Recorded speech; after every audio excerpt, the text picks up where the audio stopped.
Aurten, uda bete-betean, Donostiako Jazzaldiaren 53. edizioa iraganda. Iguzki eta hondartza artean, Naizam Jalal franko-siriar gaztea ezagutu dugu. Ekialde hurbileko errealitate gortinaz eta musika improbisaketaz mintzatu gira berekin.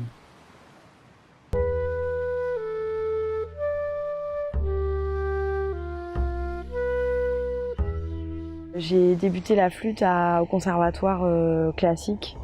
Ensuite, j'ai décidé d'étudier la flûte traditionnelle arabe qui s'appelle le ney.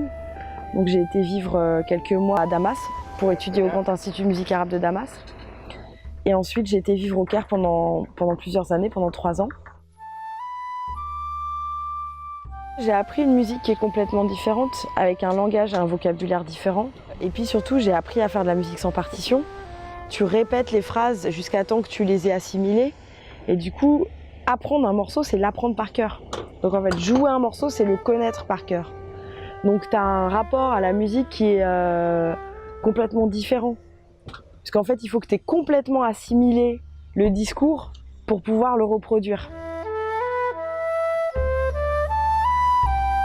J'ai un quintet plutôt jazz qui s'appelle Rhythms of Resistance. Le dernier album, c'est Al-Maut wa al-Mazalla. C'est un slogan de la révolution syrienne.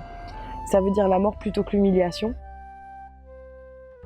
En fait, en 2011, il y a le peuple syrien qui a exigé de vivre libre et digne dans son pays et qui a exigé la chute du régime de Bachar al-Assad. Ils descendaient dans la rue avec des fleurs, avec des ballons et ils se faisaient tirer dessus par des snipers du régime.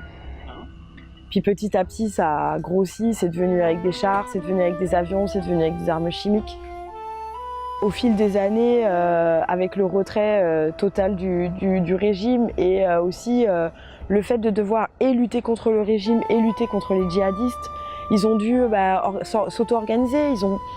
Il y a eu des super initiatives, des mecs qui étaient des paysans qui ont fait des projets de constitution pour une Syrie libre.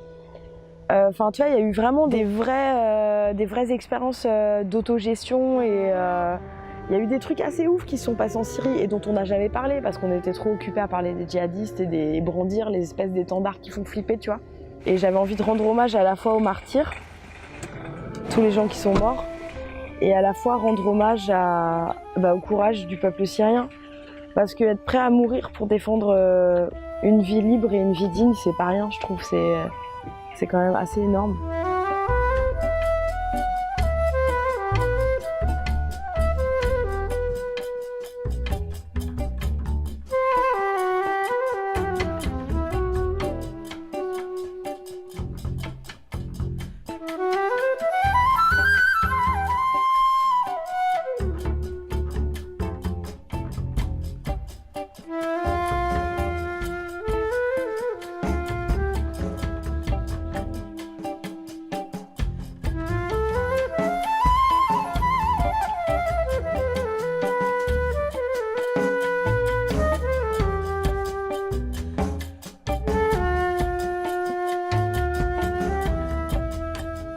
J'ai beaucoup travaillé avec un rappeur palestinien qui a grandi dans un camp de réfugiés palestiniens au Liban.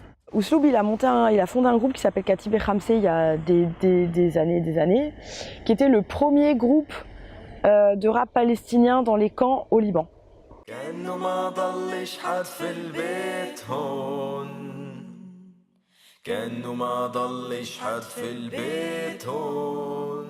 Lui, il est dans un délire de faire du hip-hop arabe et moi, je suis dans un délire de faire du jazz arabe. Donc forcément, il y a un lien.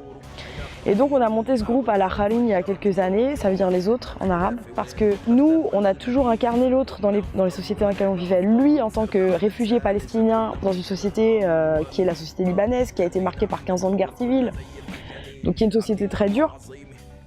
Et moi, en tant que fille d'immigrés en France.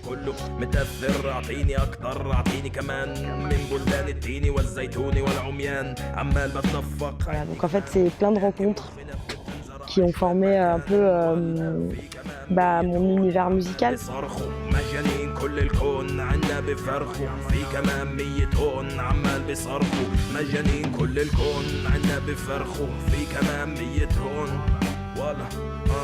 مجانين كل الكون يابا ولا يابا يابا والله كأنه ما ضلش حد في البيت هون كأنه ما ضلش حد في البيت هون كأنه ما ضلش حد في البيت